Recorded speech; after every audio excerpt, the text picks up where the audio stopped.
bigla sa simbahan na may nangyari dito sa reception. Ang sinabi ko lang, no problem, gawa ng kalikasan yan eh. Kung ano nang magagawa natin, gawin na lang. Hindi naman pwedeng, dahil may nangyaring hindi maganda rito kanina, manlulungo na lang tayo. Talagang tuloy ang buhay. Tapos yung mga message namin ni Angela sa isa't isa, sana sa mga single pa dyan, na mga nag-aaral, maging inspirasyon nyo kami. Mararating nyo, tiwala lang sa isa't isa. Huwag magmadali, hindi kailangan. Yun lang, maraming salamat.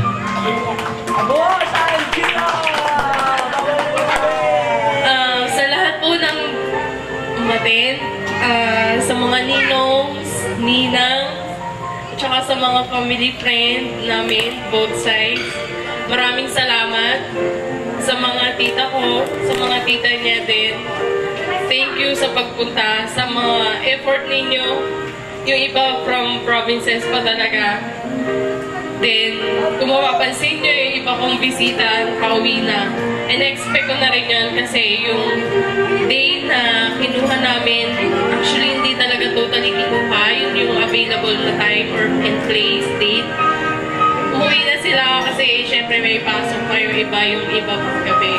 Thank you rin sa mga effort nung mga yon, tsaka sa inyong lahat. Hindi ganun kadaling mag-prepare, alam ko yan. Thank you. At sa mga government employees na sinikap makarating.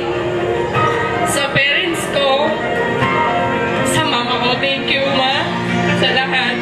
At sa father ko, alam ko na nandyan ka lang sa tabi namin palagi. At alam ko rin na masaya ka dahil ito yung pangako ko sa'yo at hinubad ko. Ayoko masira yung pangako ko sa'yo. At sa mga kapatid ko. Salamat.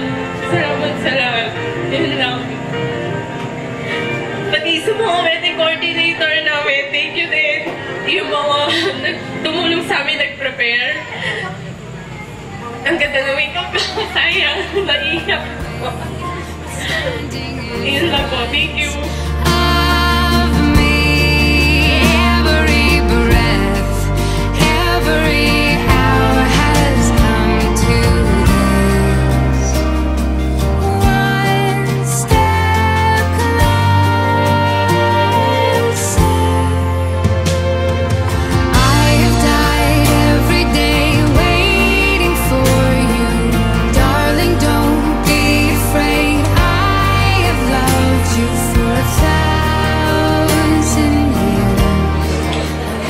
Bilang best man, tinutos ko daw sa mag-asawang si Sandy at si Angel Coro.